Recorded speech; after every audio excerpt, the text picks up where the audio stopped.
It takes a second. Hello, welcome to these All the World's a Page reading sprints. I'm here with my co-host and some lovely people to read some books. You don't have to be reading All the World's a Page books, but we're just here to read and have a good time. So shall we go around and introduce ourselves? Yeah, Hannah, do you want to start? Sure. I'm Hannah, so I'm ladder M on everything, basically, and she, her. Should I go next? Yeah, go for it. I'm Lizzie as Elf on everything, and I also go by she, her. Hi everyone, I'm Cara. My channel and I guess social media presence, although I don't know if you can call my very sporadic Twitter use like social media presence, but my channel is Wild Book Garden and I also use she, her. And then there's me, Olivia Savannah, from Louise Catastrophe. This is my channel, so I hope you know that already. She, her. What's everybody going to be reading today? So in classic Hannah fashion of being way too much, I'm currently reading like 8 books, but I've narrowed it down to 3. So you will notice they are all gothic in some form because that's who I am as a person. And I also, because Olivia and I do Gothtober together, I'm also repping the Gothtober mug. I don't know if you noticed that. Because I like to be a lot. So I've got this one, which is like a gothic thriller. I've got Gallant, which I am buddy reading. Now, Olivia knows I promised I would never read another V.E. Schwab because they're just not for me. But this is the Illumicrate book, so I'm buddy reading it with Ali. So she told me I need to read at least 3 chapters before I'm allowed to DNF. And then I also have The Shadow in the Glass, which is Cinderella meets Dr. Faustus. And so it's really slow, but it's weird. So I will probably start with this one, then read my Gallant, and then crack on with this one because this is the one I'm enjoying the most out of the 3. So, like I said, I'm a lot. So I love that you have an order that you're going to be reading them in and progressing in. Game plan. How about you, Lizzie? I'm also currently reading 8 books. I don't know how that happened, but I am. But I'm going to start off with finishing off Sundial by Catriona Ward because I'm really close to finishing it. So it won't take me very long. And then I'm going to continue reading If We Were Villains. So those are the ones I've got. How are you finding If We Were Villains? I have to ask. Well, I've just got to the end of like Act 1, and it was the most intense scene I've ever read, and I haven't picked it up for like a couple of weeks because it was so intense. It's not what I thought it was going to be, and it took me ages to get over how in your face the Shakespeare stuff is. Not a bad thing. I just wasn't expecting every other line to be a Shakespeare quote. I mean, I'm enjoying it though. That's good. That's good. And how about you, Cara? So I feel very at home here because I also read a bunch of books at once. But I did pick out just 2 to kind of like focus on. Really, my main focus is going to be The Mad Ship by Robin Hobb because I calculated I need to read at least 150 pages of this a day to stay on track for when our live show is. But like I'm doing pretty well. I'm on page 449, so I'm almost exactly halfway because this book is way too long.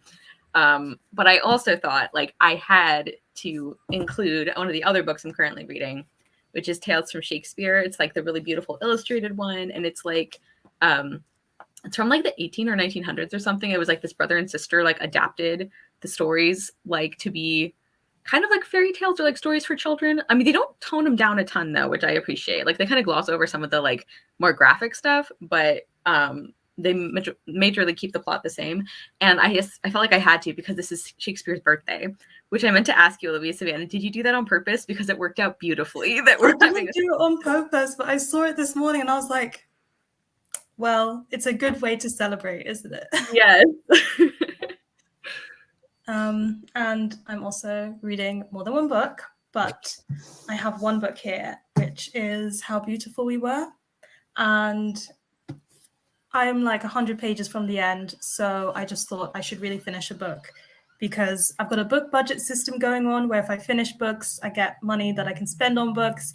And I went book shopping today and completely wiped out my fund. So trying to finish books now rather than put them on pause, which I've had this one on a pause for months. So that's how we're going. Nice to see people coming through and what everybody's reading. I hope you enjoy Bunny. I've heard that that's a strange book. I loved it, so I think I might. Well, you didn't like it, Hannah, but it was so weird. I just loved it. Thing is though, like it's so bizarre because I'm so fickle, and whenever someone says, "Oh, this is a gothic book where nothing happens, it's all vibes," and I'm like, "Yeah, sign me up." But with Bunny, I just couldn't get into it, and I don't know if it was just the constant use of the phrase "bunny" that got me, or the fact that it is around essentially a writers group that are all incredibly pretentious, and having been to uni in those writing groups. I was like, this is both too close to home and not what I need it to be. It wasn't meta enough, but also a bit too meta. And I ended up DNFing it about halfway through, not because I necessarily wanted to, but because I was reading it during my 300 book challenge that I did not complete. And it was like, I'm just wasting time with this one now. Like, I procrastinated it so long. I was like, so I do want to give the other Mona Awad book a go, because I don't think it's anything to do with the writing. I think it was just the book at the time. So I've not like slandered it to people. It just wasn't for me, that one. But I hope you enjoy it because it's weird. Isn't the new one like All's Well, and it's a Shakespeare one? Yes. Yeah, I really want to read that. I want to read that too. I'm tempted by that one. Okay, we shall see you in a bit. Hope you enjoy your dinner. And nice to see another multi-reader. And I hope you enjoy Circle of Shadows. I've seen the cover of that one, probably on your channel, but I don't know what that one's actually about. Okay, shall we start with a 20-minute warm-up sprint to get us in the reading mood? Let's do it. Sounds good. Sounds good. Sorry, I was just sharing the link to your sprints on every Discord server I'm on. So that's why if it looks like I'm just hanging out on my phone, I am. I'm literally I've got about 12 different servers that I talk to quite a bit, and I've just dropped it in every single one. So I'm sorry you didn't have attention for that last. Go for it. I didn't promo for us. I didn't include the link anywhere. I just put the thumbnail and I was like, please find. Yeah, I realized that's what made me think about it, because I just shared it being like, we're live, and then I clicked on the photo thinking it would open it up so that, because I'm one of those people where yes, I'm on it, but I like to drop a comment every now and then and just be like, this is happening, wherever. And then I was like, there's no link there. Why is there no link there? And had a panic. You can't grab it on the phone, and I literally do everything through my phone, so I was just like, okay. Right, that's fair. Shall we read until 30? Because I feel like reading until 28 is a bit ridiculous. Yeah. Let's round up and be bold. Yeah.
Hello.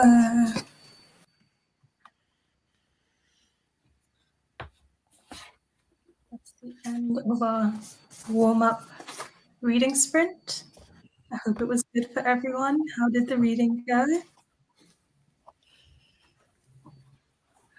Yeah, not bad. I've got 25 pages. Hey. That's pretty good. Yeah, Good I got stuff. about 20 pages done. I got 31, I think, but I'm really bad at maths, so that could be wrong. It'll probably be more than that.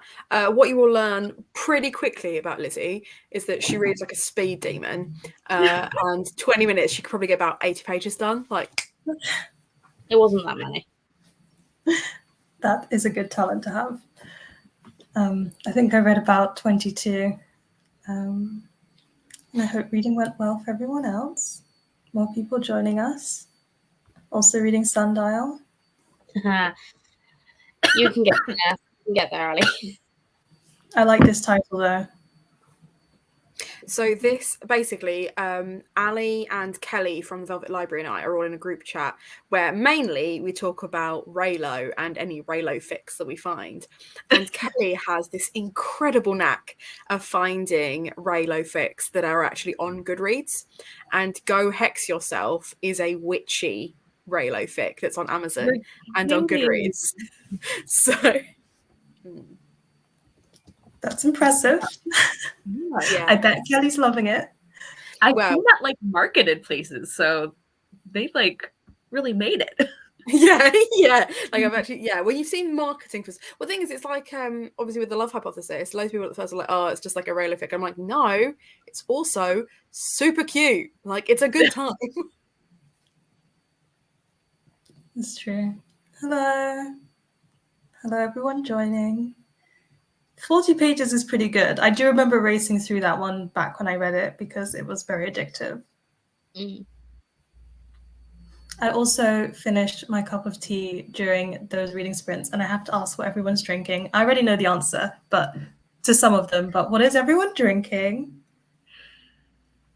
I have coffee in my little Uncle Iro mug for my friend Yvette, and I also have iced tea because I will get very thirsty. And I brought water too because I like am really bad about staying hydrated, and I need to like force myself. Also, I apologize for like eating breakfast on camera. Feel free to eat breakfast. Very important meal in the day. It Hannah, Lizzie, what are you two drinking? I was drinking a hot chocolate. I finished it now because I made Lizzie and I hot chocolates. But I do also have a massive bottle of water next to me because I also need to stay hydrated. Yeah. I don't have water. I have Coke Zero because I am trash. And I had like a super fruit tea, which was the last tea bag in the packet, which is very sad, but it was very good. Are you somebody who likes to like find your favorites and then get more of them, or are you always like sampling different teas? I'm always trying new things. At some point, I do need to repeat favorites because that's a good thing to do, but I'm still in the mode of like trying new things. This was the first time trying a different brand. So yeah, trying new things.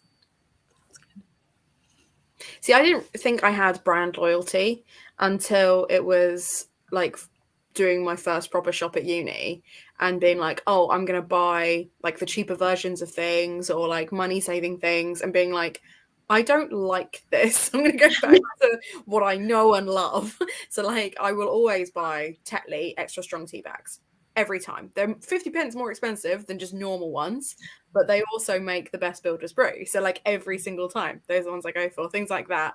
And I'm like, I know that's just capitalism at work, but tastes good. If it's good, it's good.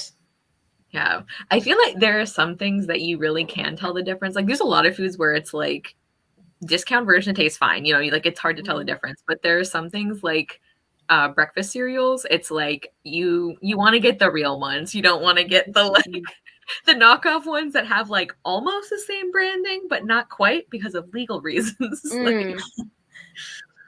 Yeah, no, like there's it's interesting because like the Sainsbury's do like a kind of like Kellogg's all brand type thing, and I actually prefer it to the Kellogg's one. Mhm. And that is the only instance where I'm like, the cheaper cereal is nicer. I think we went to I think we were on holiday in France somewhere, and we found what was equivalent of like the French Caraforbes, like Cocoa Pops type thing. And they were just not nice. But because we were like, oh, those look like Cocoa Pops, those look familiar, we bought way too many of them. And I was forced to eat these really horrible Cocoa Puffs, like for like a whole, it's horrible. It was rank. They were really nasty. Flashbacks to my childhoods that are not, but yeah, so I completely agree. Like you said, there's others that like it's really not that big a deal. Like I'm not fussed when it comes to like bread and stuff. Bread's bread. Like I'm not like when it comes to stuff like that, it's not a problem for me. Obviously with Lizzie's gluten intolerant, so I feel like with the bread thing, it's got to be very specific. Yeah, because I don't like gluten-free bread, so I'm on the hunt for like low gluten, and like I have to buy specific bread because if I'm gonna hurt myself, like I want to have it taste good too, you know. Right. You want it to be worth it. Yeah. Well, and like sometimes the knockoff can even be better, like you were saying, Hannah. Like I don't know if Pringles are a thing in the UK, but like the Lay's version is called like Stacks with an X. And like you see them and it's like, oh my god, these are going to be terrible, and they're actually, I think, better. Like they're really good. Like the chips are like thicker and they have more like flavor, and also the containers are recyclable, unlike the Pringles one. So I'm like, all right, I think the discount version came out ahead this time. Yeah, nice. I like there's a TV show over here called Eat Well for Less, and it's basically like a social experiment where they'll go into like someone's house and they ban everything that's in their cupboards, and they basically show them how much they're spending a week on groceries and then try to find decent duplicates. And my favorite thing is when people are like, oh, they've swapped it, because they don't necessarily swap everything. They'll swap like a large majority of things, but there'll be like certain things where it's the same thing, and they'll give them recipes to like use those foods. And it always kills me when people are like, oh, this is disgusting, like I don't like this, and it's the brand they've been buying for years. But it's just the fact that like out of context of knowing that's the one they always have, expecting not to like it, they don't like it, and then finding a cheaper brand they like more is always just really funny to me. I love shows like that. They're great. Yeah, they should do that with like perfume and some of these like things where I don't know, obviously people can like spend their money on what they want, but I always just feel like I wish people would just admit that they're paying for the name as part of it, because like especially if you try like the fancy like indie brands and stuff where it's like they're pricey but they're like reasonable for what they are. It's like, I don't know, there are other things that smell like this. You don't have to buy Marc Jacobs. You can if you want, but don't act like you're a better person. Cinnamon tea sounds delicious. It is. As someone who loves cinnamon, it very much is. Yeah, I've not tried gluten-free bread. Then again, I don't really love normal bread. So see, I accidentally, because I'm an idiot, that's also a running thing, you'll find out this evening, I accidentally bought a gluten-free sandwich from the Sainsbury's sandwich section, and the texture of gluten-free bread is so weird. It's like chewing into a sponge. Didn't enjoy it, and like the moment and it just kind of like dissolved onto it was horrible. It was a really nasty. The sandwich was fine, like it tasted okay, but the bread experience was unpleasant. There are other gluten-free breads that kind of has the same texture of Rivita, so it's just like you're eating cardboard. It's just not worth it. If you have to go gluten-free, just don't get the bread. Gluten-free pasta, however, is fantastic because they just use rice flour instead of normal flour. That's fine. Yeah, that's nice. Yeah, I've had some like baked gluten-free things, and they're not bad. Gluten-free brownies are delicious. Amazing. I like vegan brownies because they use sunflower oil instead of egg, so they come out a lot like soggier. But I like that. Like I don't mind that. Especially if you've got like whipped cream or something on the side. Like that's delicious. I had no idea Ali was lactose intolerant. By the way, been friends with Ali for ages. Had no idea. Learning new things. Mm-hmm. It's like, yeah. Blech. Oh. Um, Oh, yes, that is the one that I have in love as well. It's so good. I should buy it again. Tea recommendations here. mhm. As do it someone who all. does cinnamon, that sounds like hell for me. Yeah, you hate cinnamon. It's so funny. Okay, so You again, for hate context, people watching, cinnamon. Lizzie and I are flatmates, right? So I am not a picky eater. There's a couple of things I don't like and I just avoid them. But if you cook them into something, I'll eat them. Like, I'm not picky about stuff at all.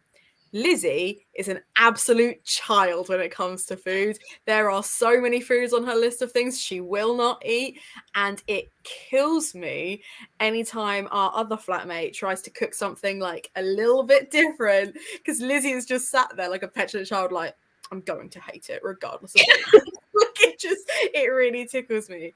So we had Look, yesterday. I know what I like. Go on. I know what I like, all right? Don't shame me for I it. mean, that's fair. I'm also quite a picky eater. I try to like slowly ease people into it. So I'll like gradually let people know the things on my list. But the funniest time was I've had a friend for a very long time and I still haven't told her that I do not like pizza. And she just was very happy to take me to this restaurant. She was like, it's a surprise. And it was a pizzeria. And I just sat there and just ate the whole pizza because I didn't want to break her heart. But I'm not that polite. Lizzie would have been like, why are we here? Like, there would have been no. Yesterday, it was her turn to cook. And it was, first of all, she texted saying, I'm going to do a Dutch chippy. As an English person, I don't know what that means. So I got really concerned.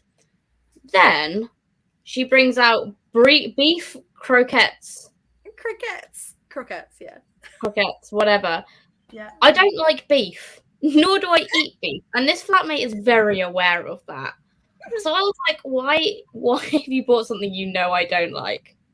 I was like, that just seems counterintuitive. Like, you could have picked me up something else or whatever. Fine. And then I was like, you know what? I'll try it to be polite, is what I said. It would have been more polite if you hadn't. Like, in all seriousness, it would have been more polite if you hadn't. Because Lizzie's reaction, you know, when you give a toddler something and they think it's going to be sweet and then it's sour and they go like that. That's what Lizzie did at the dinner table as an adult in front of this person who's cooked them a dinner. And like, to be fair, the problem is like a couple of times, and like Danny really likes spicy food. I don't mind spicy food. Lizzie can't have spicy food. So Danny often wants to do like a proper curry and can't because I'm pathetic and Lizzie doesn't like it. So they are always trying to find like ways of going like around certain things. And the problem, like the last time they cooked something quite spicy, and even though we'd asked them like not to put stuff in it was still in it because it was in the recipe, and they just kind of got caught up in it. Fine. So when they text being like, oh, it's a Dutch chippy, Lizzie and I were like, oh no, I'm gonna feel anxious about this all day because I don't know what that means. So I think even if it had just been like a standard fish and chips, I feel like Lizzie would have been like, I can't deal with this, because it had just become such a big thing by that point. But like, I bully Lizzie about what a picky eater she is. So. Listen, you cannot tell me that texture was not weird. No, it was really bizarre. It is a weird texture. It was really bizarre. I wasn't expecting it to be quite so gooey on the inside. Yeah. When you go to Amsterdam, get the fries. Don't get the like frikandel croquette type of thing. Don't get I think I'm just gonna eat chips basically the entire time just to be safe. But like Danny was like, I don't remember what it was, but I know I asked her what the ingredients were because I was like, how is this beef grey? Like, what is in it? Like, what else is in it? You don't want to know what's in it. No, but then it's basically right. It's got 13% beef. That's it. 13. That's it. The rest of it is basically sugar. And salt. There was a lot of salt in it. It was like 80%. That doesn't even sound like a good croquette. Like no, it was a Lidl one. So basically, Lidl were doing a like a Dutch week where all the products in their centre aisles were Dutch. But because Danny is Dutch, right? So Danny got really excited. And I really wanted to be excited with Danny. And I was trying to be like really nice about it. And it was like, even with Lizzie being like, but it's beef. And I was like, no, it's fine, just try it. It's fine. But I do stand by the fact that you probably would have been less upset if you just hadn't eaten it. If you just, to be fair, what was really funny is we had chicken sausages, which refers to like normal sausages, in the freezer. And I was like, that's fine. Like, don't worry about doing Lizzie a croquette. Just do her the sausages. And Danny put both on your plate. And I was like, oh, I get croquette, no sausages. You get both? What really confused me though is when she brought it out, I said to Hannah, I went, I'm confused. Isn't croquettes French? Yeah, when she was like, oh, we're having a Dutch. I was like, yeah, it's a French word. It's a French word. It was just so funny, but I'm such a baby. I also did this, like, I was au pairing in Spain, and I was with a vegetarian sugar-free family, happy to just go along with it. But they sent me to another family because Alicante is known for good seafood. So they were like, oh, we're just going to send you to taste like the local cuisine. And I don't eat seafood, but I know I hate most fish. I hate most fish. And I don't like I don't know, fish adjacent, like crustaceans and things. I don't like that. No. I always imagine like shrimp and crabs alive. And I know that doesn't make any sense because of like other meat, but they look like sea cockroaches. I just like I mean, that's kind of what they are, to be fair. Like, that's literally the thing. Is like, I lived by the sea my entire life, so you don't really get to escape it. Every restaurant is made like, they'll do fish or steak, so your options are starve or spend lots of money. And like,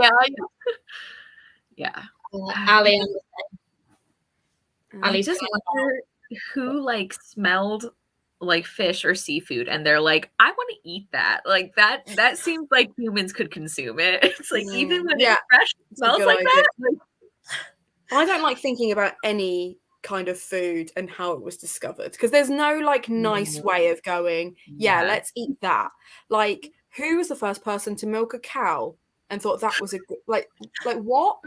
Like, and try like explaining that to your friend. If you were like, oh yeah, so I tried this new thing, and you were like, oh, what was it? And you're like, well, you know that pet cow that we've got? Yeah. Well, maybe they were really, really hungry, and it was like there was nothing else. I like to think that way. But also eggs. It comes out with chicken's butt. Like, who looked at an egg and went, yeah, that seems like something we should eat. Put it in everything. Yeah. Like, all of this. All of it, like, there is not a single food that I'm like, and like cheese, for example. Who was like, oh, I've left milk out for 5 days, but it's fine, I'm going to eat it anyway. What? No, I don't like thinking about it. On that note, shall we read for another half an hour? Probably for the best. I mean, I've been loving our food discussion. Start a cooking channel. Yeah, well, it always kills me because we did like a French holiday, and my friend and her mum spent an hour and a half walking around a French supermarket looking for sliced bread and Heinz baked beans, because they just didn't want to try any of the French food. And my mum and I were just like, what are you doing? There's all these meats and cheeses. What are you wasting your time for? Yeah. Gotta explore. Gotta try things. Anyway. Okay, shall we read for 30 minutes? Mm-hmm. And shall we round up again? I don't know how we keep starting like 2 minutes. 28, yeah. Beforehand. Okay, let's do it. Let's get reading done.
End of the next reading sprint. That was our longest one so far. How did it go? Yeah, I managed about 40 pages. Did my 2 chapters of Schwab after finishing. Because like this one is really bizarre. There aren't chapters, there are parts. And they're about 60 pages each. So you're like, oh, I'll just get to the end of the chapter. And you're like, okay, 100 pages later. So I got to the end of that one and then did my 2 chapters of Gallant. So I'll probably pick up this one next. Yay, your reward book. Yeah. Yeah, the reward one. Yeah, that's how I've been motivating myself to keep reading this one is I'm like, after I read my 150 pages for the day, I get to read things I want to read. It feels like a punishment then. Yeah. Like it's not bad. I just like it's starting to freak me out how like different I feel about this series from everything I've ever heard about Robin Hobb. I'm like, genuinely, am I reading the same thing? This is a little bit like the Twilight Zone. Yeah, I got about like 35 pages read. Like, just no book needs to be that long. Okay, like, is it better than the first one in that series? Yes, it is. And like compared to the first book in this trilogy, I feel like we're spending more time with the point of view characters I'm interested in more, which is good. But there's also this one character that like there are so many chapters from him, and he's one of my least favorites. Like I am so tired of him, and I hate that he matters in the story. And I feel like the author is trying to like make us think that he's really complex and interesting. And I'm like, I would just love if a sea serpent ate him. Like, so yeah, it's a little frustrating. But like, once I actually sit down and read it, it goes pretty quickly. Like her writing is, even though her books are overwritten, the style is not overdone, which thank goodness. But that's good. Yeah. I like that highlight. Silver lining. Yes. How about you, Lizzie? I finished Sundial. Yeah. Was it good? I gave it 4 stars, but it was kind of harrowing. So, I wish to see what Ali will think of it, to be honest. Because I don't really read thrillers, and this is a thriller, and it was pretty good. But I don't really have much to compare it to, so maybe I'm really incorrect. But I enjoyed it. So then I read about 20 pages of this. Nice. I'm just kind of wanting to know what happens now, and I'm not very far in. That's exactly how it should go with that book. Mm-hmm. I'm not patient enough for this kind of thing. I'm like, tell me. I think that's why you don't like thrillers. I think that's your like, because we've talked about it before about how you don't like it. Because I love a thriller, but it has to be very like particular type. I feel like with you just want to know. At least with like a fantasy or other things that you read a lot of, generally it's chronological anyway. So the thing's working up to the thing. You don't have to worry about being, impatient. Whereas with a thriller, it's like, but is it? But is it? But the thing that I don't like also in contemporary is when there's a big secret that they hint to, like something happened and you don't know what it is. I always, because I have a vivid imagination, I always imagine something worse than what it turns out to be. And therefore everything else is a disappointment, which is why I struggle with those you already know there's going to be a grand reveal moments rather than the grand reveal hits you with no expectation. Yeah. I think because I also am not usually a big mystery thriller person, although I've read a few more recently. I think it's because like the thing that I care most about in books is like characters and character development. And not that you can't have those in thrillers, but I think it's generally more of a plot focus, which is fine, but that's just not usually what I come to a book for. Like I don't care about what's happening if I don't care about the people it's happening to. But I have found a couple that I did really like the characters. So I think I just need to get better about finding those, about like the ones that do have more of an emphasis on the characters in addition to the plot. So I think it's an issue with me, not like the genre. I think that's the thing though, is they're like, I feel like thrillers, if you're going to put them into 2 categories, it's the one where it's plot driven and one where it's character driven. I love it when it's from the perspective of the murderer. And I don't know how I keep stumbling across them, but like since I read My Sister is a Serial Killer, I've read The Murder of Graham Caton, where the whole way through she doesn't know if she did it. Like you're not sure. And like I did that one as an audiobook, and it did the classic, and it was all neatly wrapped up, except there's 3 hours of the audiobook left. And I was like, no, that's stressful. And then How to Kill Your Family by Bella Mackie is written more like a contemporary than a thriller. But I just, again, really enjoyed that, because she's just straight up talking about how she is working her way through killing her family, and like why she's killing them and all this sort of stuff. And it's very kind of her personal motives. And like she goes on, she's like, I felt a bit bad, but only for a little while. And it's like, you're a sociopath. Like it's just like all these things. Is like, I really love stuff like that. And I think that takes away from like the plot twist thing. I am terrible for guessing a plot twist and like actively trying to work it out. So I like procedurals where I'm given just enough clues that I can do that. But if I feel like I'm being handed something, and like you said, Olivia, it's meant to be like a big secret, and then I'm like, but that wasn't a secret. The last one like that I read like that was The Silent Patient by what's his face, ladies that did The Maiden. And that book was just so disappointing, because from like the 3rd chapter, I was like, oh, it's going to be this. And then it kept being like, but is it? And then it was right at the end. And I was like, yeah, I didn't need to read this book. I could have told you from the 3rd chapter. You can clearly see it. I want to know what you would think of this, Hannah. This one. Because there's things in it. This goes into like horror territory quite a lot. And I think that's really why I enjoyed it, because I like horror. Like I like there's quite a lot of violence in here though. Like that, look up, if you want to pick it up, look up content warnings, like for sure. Like don't just pick up out of nowhere. There's a lot in here, a lot of stuff I didn't know, and I was like, holy crap, that is a lot. But I think I want to know what you think of this as like a thriller enjoyer, because I don't necessarily know what makes a good thriller, because I tend to just get bored real quick.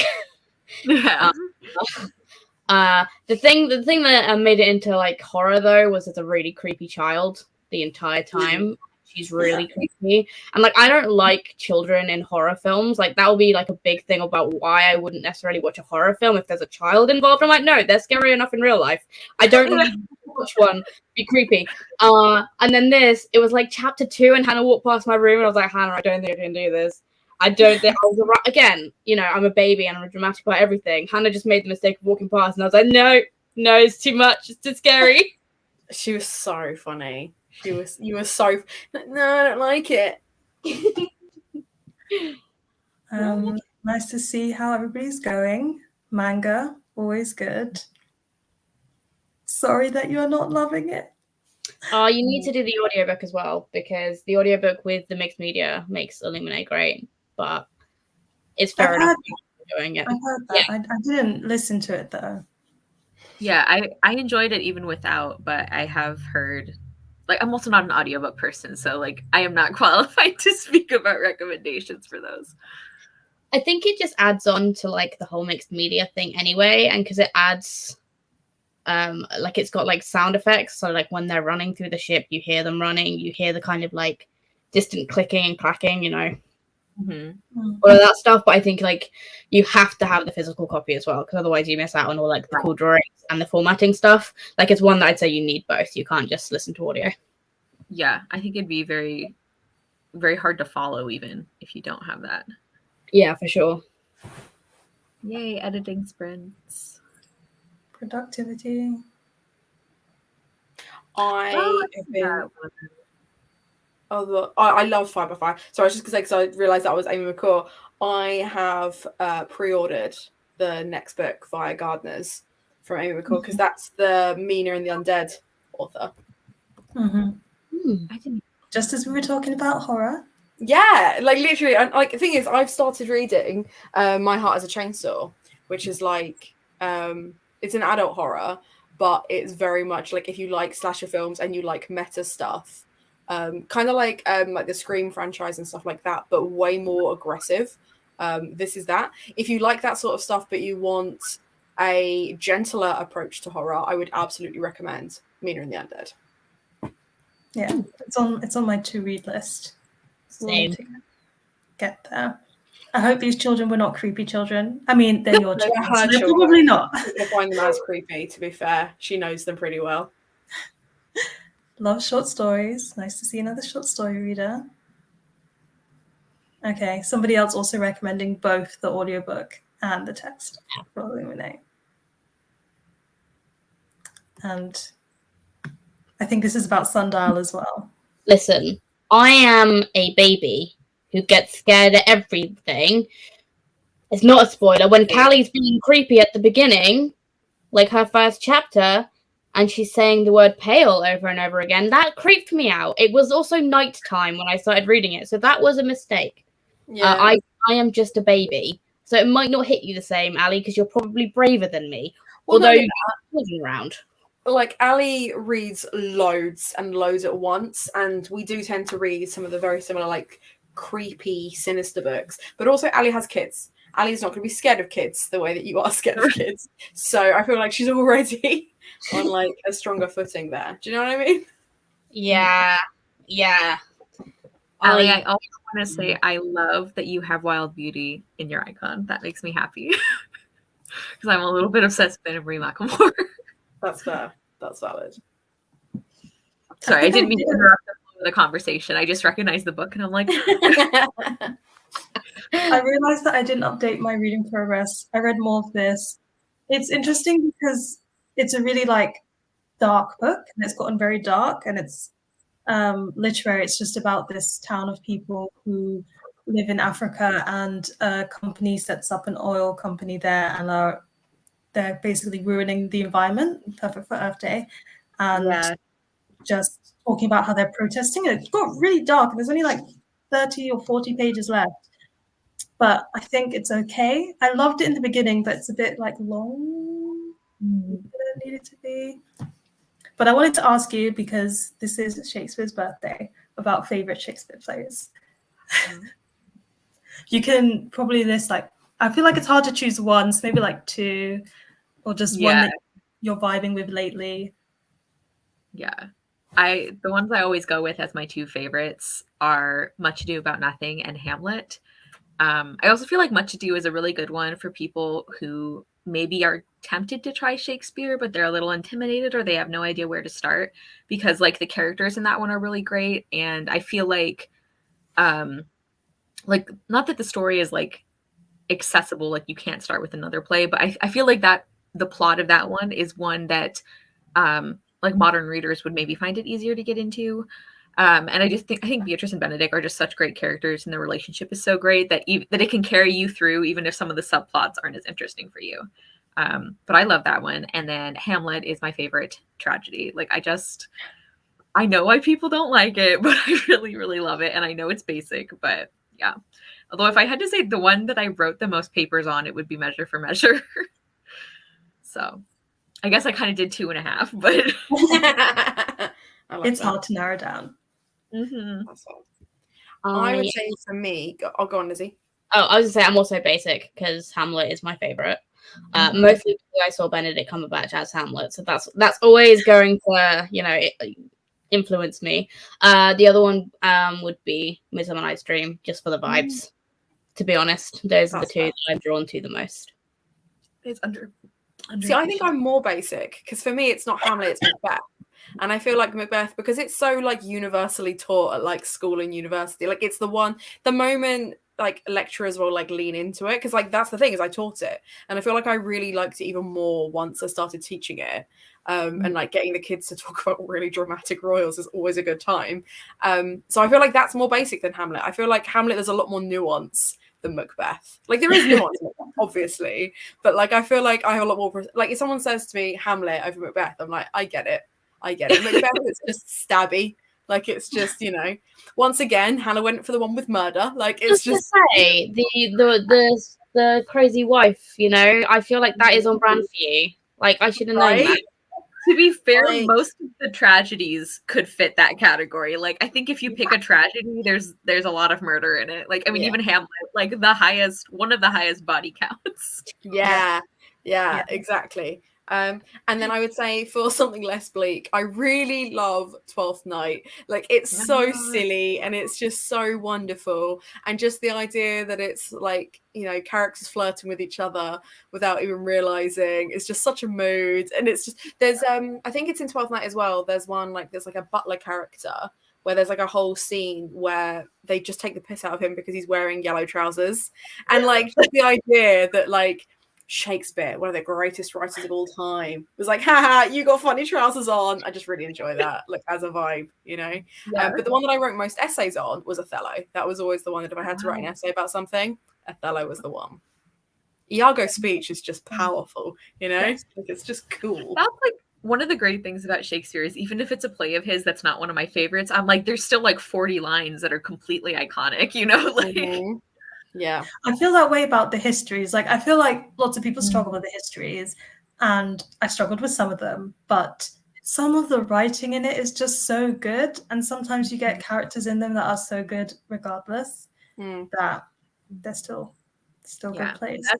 That's the category that I need to do the most catching up in. Like, I haven't read as many of the histories as I've read like most of the comedies and tragedies, but not the histories. Partly because there were a few classes I took where we ended up picking, because I took the same professor for like multiple classes because I loved her Shakespeare classes.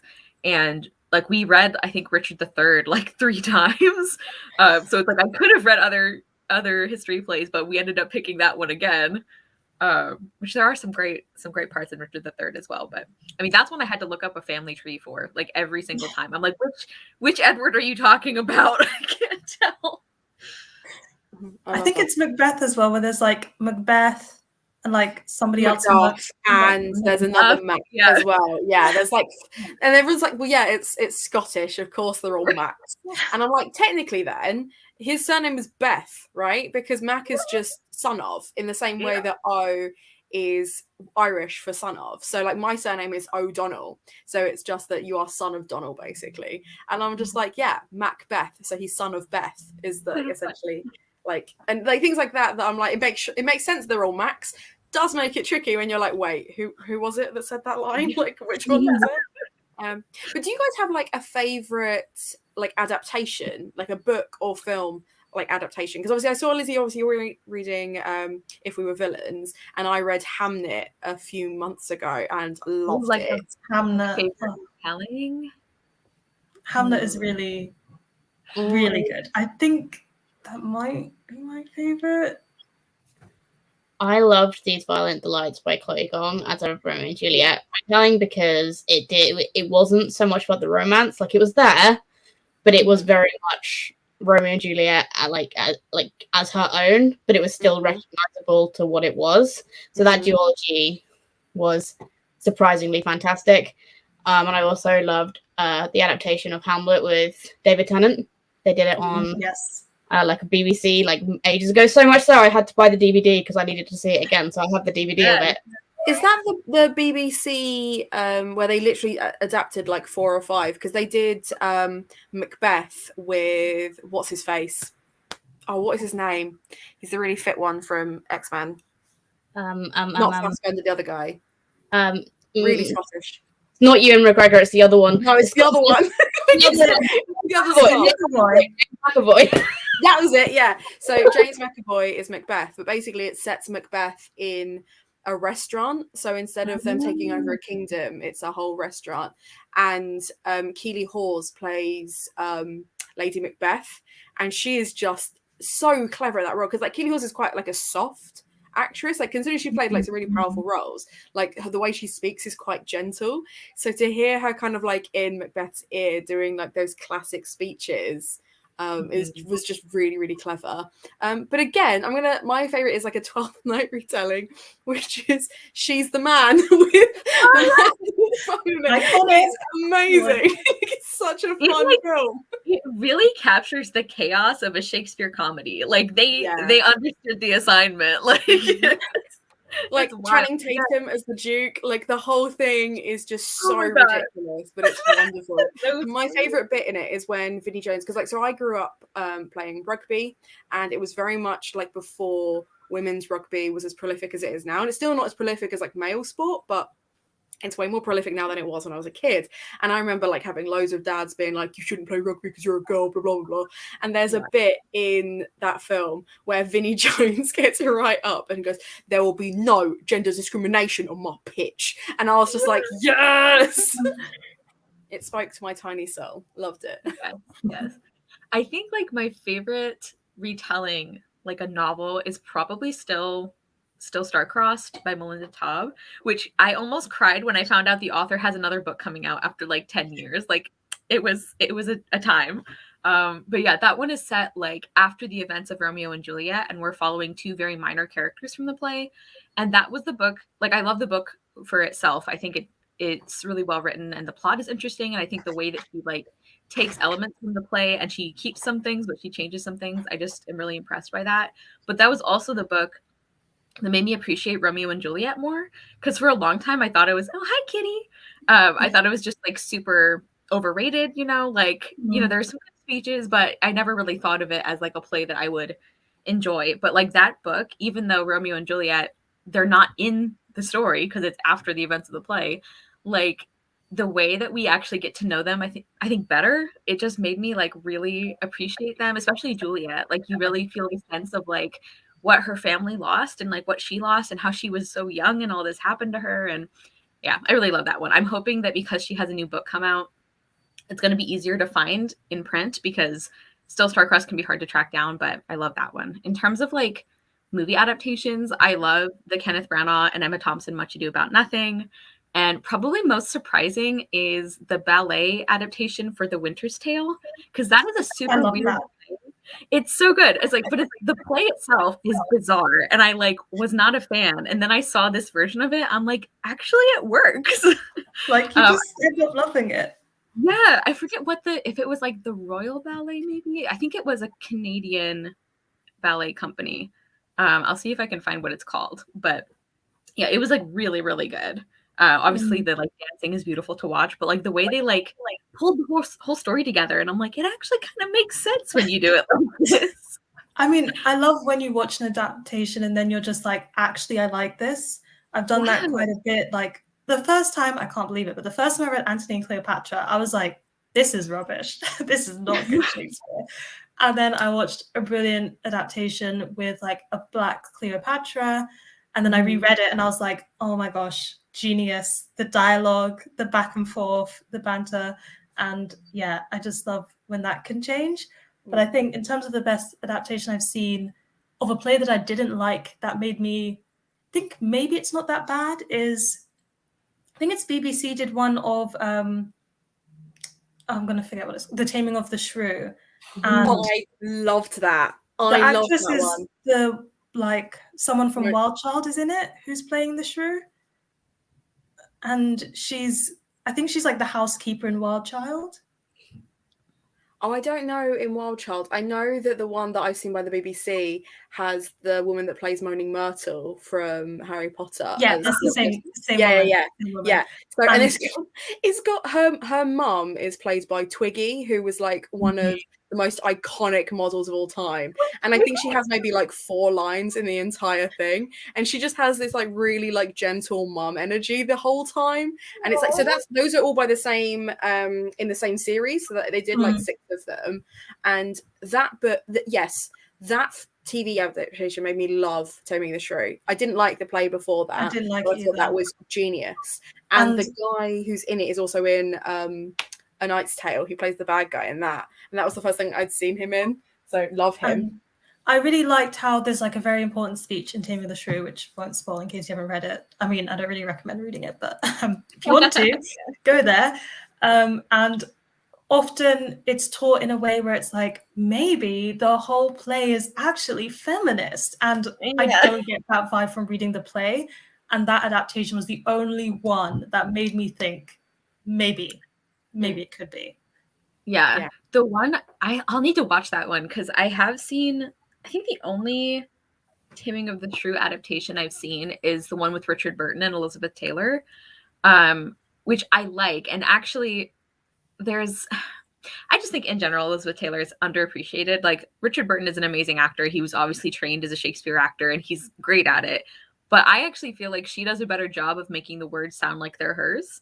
But anyway, my feelings on Elizabeth Taylor aside, I enjoyed that one, and I liked that the way they played the ending as well was very, I feel like they did a great job of making it subversive while not changing the dialogue. There are other parts of the play that like you can't really adapt out the I don't know, the not letting her eat thing and everything, but like the ending, I think they pulled that off better. So I'll have to look for that adaptation. That sounds really good. Just going to quickly run through some comments before our last reading sprint.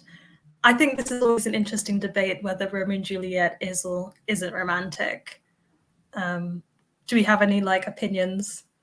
I agree with Ali. I don't think it is romantic. I don't think there is anything that you can take away positively romance-wise about falling in love with someone that you have to lie to your family about and then dying at the end.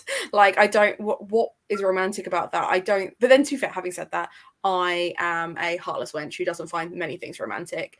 I have been to loads of like romantic places with family and just been like, this is a place. And like, I can't really imagine, like, I think for me, romance is like about in the moment and actual like intimacy stuff. But when you're talking about like Taming of the Shrew adaptations, 10 Things I Hate About You is also up there as one of the greatest. Yeah, that's just an absolute classic. I think someone mentioned it as. Yes, there it is. Yeah, amazing. Yeah, I think Romeo and Juliet, like, it doesn't. I don't know how much we're supposed to focus on the love story for itself versus like the tragedy of them being in love and it not working out. Like, you know, it's hard for me to separate what happens to them in the play from like their feelings for each other, because like I think it's, I don't know, the thing I take away from it most is it's a play about like all the harm that happens from like feuds, you know, and people who don't forgive each other and how it can hurt people who don't have anything to do with it. I mean, Mercutio is my favorite character, so I'm like a little sad about it. But yeah, that is interesting. I don't often, I think because it's known as such a like famously romantic story, I don't actually think about it in terms of is it romantic or not. I just like focus on other stuff about it, you know? It's one of those ones that to me, I'm like, it is a love story. It isn't a romance. And like, I studied love story at uni, and that was like a real kind of like eye-opening thing, because before that, I don't think I ever separated the two. I think I always assumed that if it was a love story, it must be romance. Like, they must be one and the same. But considering there are thousands of different types of love, you know, unrequited love, unwanted, like all these other things where it's like, no, there's loads. It doesn't have to be synonymous. And I think, yeah, it's a love story. It's not romantic. But I can absolutely see, like, as much as I'm being like really nasty and patronizing, I can absolutely see why people would see it as romantic, because if you're just kind of looking at two people that desperately want to be together, it's one of those things. And like, it is a tragedy because there are so many things that fall in their way. And it's just, yeah. And it is full of romantic language, which... And it's very beautiful language. So I feel like it can be easy to read the language and then be like, must be a romance. Yeah. I feel like so much of it. Sorry, go ahead, Lizzie. I don't think it's romantic. Just because I always remember their age. And like I understand their age wasn't really as big a deal as it is like now, back when Shakespeare was writing it. But also it's a formative, like they're your formative years, right? You can, but as a teenager, I thought I was in love with like everyone and I was going to marry that person. As an adult, I'm like, what? No. Yeah. Also, she's like 13 or 14 and he's like at least 17. So that also. So like he was like fully in love with her sister before he met her. And was just like, he was like a cousin or something. Yeah. It's interesting because it's like his feelings for Juliet are so strong that like maybe this is actual love and his feelings for Rosalind are just a crush, but like it doesn't serve him well. Like I feel like the play is about like, I don't know, this is like really depressing, but it's like, it's about sometimes when people keep believing the best is going to happen and like nobody else does. And it's like, if you're the only people who believe that, like it can lead to. He strikes me as the kind of person who is just in love with the idea of being in love, and it just so happens to be Juliet, and then he's gonna like see it through to the end. And it kind of, this is gonna be a weird comparison, but it kind of reminds me of the fiance in Encanto, because like for anyone who hasn't seen Encanto, there's like a couple of he's like proposing to her, but like he moves from like one person to another person, too sweet. And I'm just Yeah. like, I get being like a romantic person and liking the idea of being in love. I do understand that. I don't think that's romance. I don't think that's what that is. But I also think if all your friends are being like, "What are you doing? Like, this is a bad These are idea," the signs. you should probably listen to them. Like Macrucia and Benvolio are both like, "What are you doing? This is bad news, bro. Like, let's not do it." And then he goes ahead and does it anyway. And it's like, if all of your friends are telling you it's a bad idea, guess what? It's probably a bad idea. That is Yeah. very true. Yeah, and it just feels like it's not just like outside circumstances. It's like Romeo also makes some of his own choices that, like, not that he deserves what happened to him, but like he does like affect the outcome, like in some ways. It's like, you did not think this through before you went off and like killed this person's cousin. Like, Yeah. I made the mistake of bringing up you in the Bible, didn't I? I made the mistake of uttering those words. He is sexy, so He is. He is. That's I need to true. rewatch it. I loved She's the Man. She's the Man, Easy A, and 10 Things I Hate About You are the greatest teen films of all time. You heard it here first. Also, yes, I love West Side Story with like my whole soul. I've seen it so many times. At one point in my life, I was watching it every week. Fantastic. I saw a tweet the other day where someone had posted saying, when are they going to produce a West Side Story retelling that's set in the 1600s and like somewhere in Italy or whatever? And like, it took me too long to go, I see what you've done there. Like, at the time I was like, oh my God, that's a great idea. Wait. I'm an no, idiot. but like, honestly though, if you reversed it and so you did like a West Side like story setup in the setting for Romeo and Juliet, that would actually be a really good show. Like, Yeah. They need to do the clicks though. The clicks still need to happen. The gangs that are having a dance battle, like, you gotta have that. Yeah, loved it. But I felt so stupid. Yes, yes, exactly. exactly. Wuthering Heights, like, I feel like the obstacles are what intensified it into being this great dramatic love story. Because, like, I think you're right. I think Romeo is one of those people who is just in love with love. And if things hadn't happened the way they did, maybe he would have moved on. But because there were so many things in his way, he's like, I'm going to love her even harder. Yeah, but like with Wuthering Heights, I'm in the minority here that absolutely bloody hates Wuthering Heights, I assume. I absolutely I cannot stand that book. Detest. I know a lot of people. And at university, I nearly got into an argument with my lecturer about Wuthering Heights not being a love story, and can you stop trying to teach me that's a love story? I'm well aware it's actually a hate story, and I'd be much happier with you telling me the truth. And he like was properly like, no, it's a love story. It's one of the greatest love stories of all time. I'm like, no, you're not going to convince me, mate. I know the truth. You're not going to convince me, mate. What a great way to start an essay, Lizzie. No, this was a session. This was in a lecture. I was like, I need to stop you. I can't listen to you talk about this. I'm gonna stop you right there. And then he was like, well, if you don't want to listen, you can always leave. And I went, all right, then, bye. I really believe that Emily Bronte was not trying to tell us it was a love story. I think it's like people after the fact who are like turning it into romance, and she's like, what's wrong with you? They're terrible people. Like, I write about them in beautiful language, but that doesn't mean that they actually are like a good romance, you know? Like, I'll always, like, if I'm putting it in context, the fact that I read Twilight where it talks about how great Wuthering Heights is as a romance, which made me read Wuthering Heights, I think that puts it in context. I'm saying this as someone who loves Twilight with my whole heart, but I think that puts it in context for me. Olivia, has Hannah told you that that I'm doing dramatic readings of Midnight Sun every now and again? I'll just start reading out loud because I'm trying to get my way through it, and the only way I've realised I can get through it is if Hannah also has to suffer through it with me. On the way back from London the other day, we put it on the audiobook version to keep us both awake. It was honestly, I don't know how we managed it because it was so much worse when it was a voice actor doing it. It was really bad because it's so like. Again, I was talking to Lizzie and Danny about this earlier. There are some characters I don't need their inner thoughts. I just don't need them. I don't need to know what they're thinking. They're bad enough as they are. Edward is one of those characters. And actually, the fact that Edward can hear into other people's heads makes it even worse because, like, I feel like I was not necessarily a Mike supporter, but I felt sorry for him with the way that Bella treated him and the way that other people, like other characters, react to him. And then I heard inside his head and thought, this guy is a scumbag. And I feel like it just stresses me out. I feel like Stephanie Meyer saw all the Mike support, right? Of like Bella's kind of mean to him, like calling him a puppy and just kind of slagging him off the entire time. And Stephanie went, no, right, I'm going to rectify this. I remind people he's a teenage boy who has teenage boy thoughts. And I was like, another character assassination coming up. But who supported Mike? He is awful. He's always He is been the awful. worst.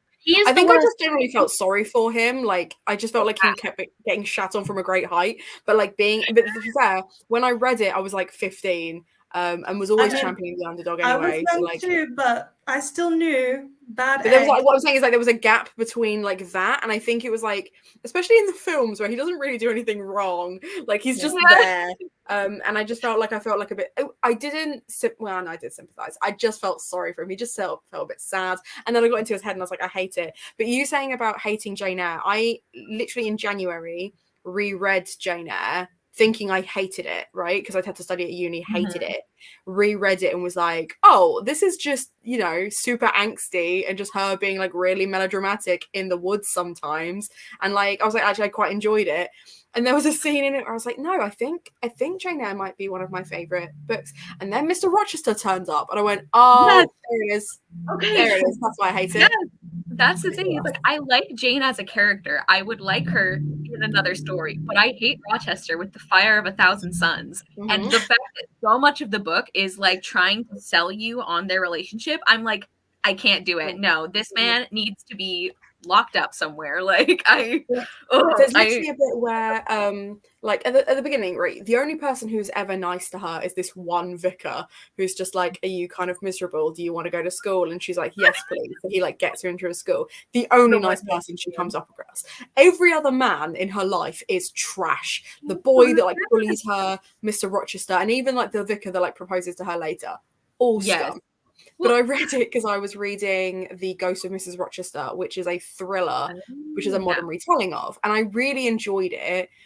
And it did understand the assignment, right? It did make Mr. Rochester trash.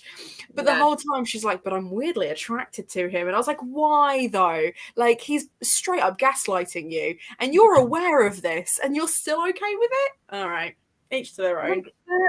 The book, like, even people talk about like their romance and some of the things that he says to her. And I'm like, every interaction they have, he is being condescending to her, or he's like outright insulting her. And like the fact, oh my God, like the fact that I'm not going to spoil Jane Eyre in case people don't know the story, but like the fact that he is so offended and hurt when she wants to leave after finding out what he didn't tell her. And he's like, well, I'm going to be a bad person again if you leave. So this is your fault. And I'm like, he threatens to kill himself. Wait. Be careful with spoilers though. Like, it's no, but like the whole thing, like the whole, like the way he manipulates her.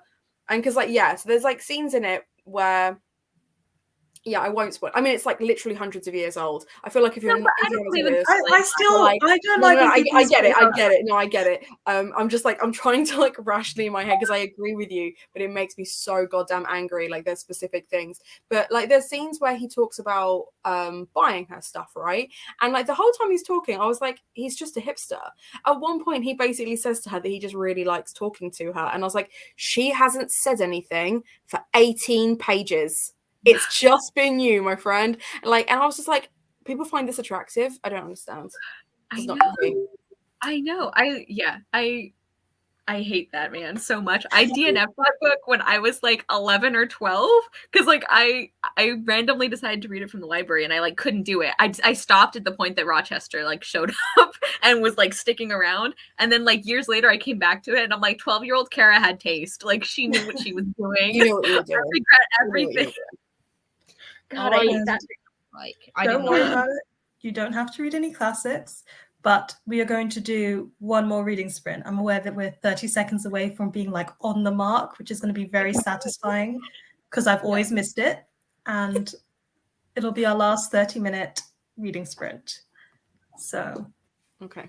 Hopefully it'll be a good one. We're just We going all- to wait here for these Yeah, 15 we're gonna sit seconds. all in silence. Wait, what's it? I need to get this. It's alright, we've got like 8 seconds left to be fine. We can do it. Okay, let's start reading. So what do you guys think about? No, I'm joking. I'm joking.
That was the end of our last reading sprint. How was it for everyone? I have no idea how many pages I read. I have no idea where it started from. I read about 39 pages and got distracted by talking about one of my favorite books that my friend has just finished. So that was always exciting. That's why I was on my phone, because one of my friends just read my favorite book and she liked it. So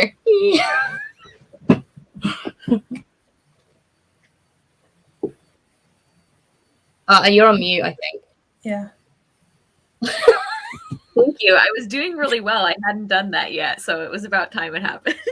I don't know how many pages I read on this last round, but total, I think I have just over 60 of my like daily allotment to read. So these were very productive reading sprints. I read like around 90 pages, I think, altogether. Nice. Yeah. Very motivating. I'm unsure how much I read as well, but I'm 10 pages from the end. So after this sprint, I shall be finishing this book. I hope everybody else's last reading sprint went well. Mm-hmm. Almost at the end. It is quite long, Illuminate, to be fair. Like it is a chunky book. It is. But it is a lot of like drawings and half pages, and like some pages only have a line on it, but like it is big. Yeah. That's one of those books that like I really, really enjoyed it, but I've never felt any real interest in continuing the series. Like it was really good. I think I gave it 5 stars, but I'm like, I'm done. Yeah, exactly. Yeah, the rest of the series don't follow that same, like it has the connections to the storyline, like it's a different dossier. So I mean, if you liked Illuminate and that was enough, then you don't need to continue. I think it's one of those you don't have to finish it, because it does sort of wrap itself up in its own story. So I normally really like companion books. Just for whatever reason, that one was like, I loved it, but I also don't feel the burning desire to continue right now. But, yeah. I read it a while ago, and it's a end of the chapter. Okay. More progress. Well, I think we're gonna wrap up now. Thank you to everyone who joined us for the reading sprints. I hope you had fun and enjoyed the discussions. And thank you to Hannah, Lizzie, and Cara for joining with these reading sprints. And yeah, see you. Happy Shakespeare Day, everyone. Happy Shakespeare Day.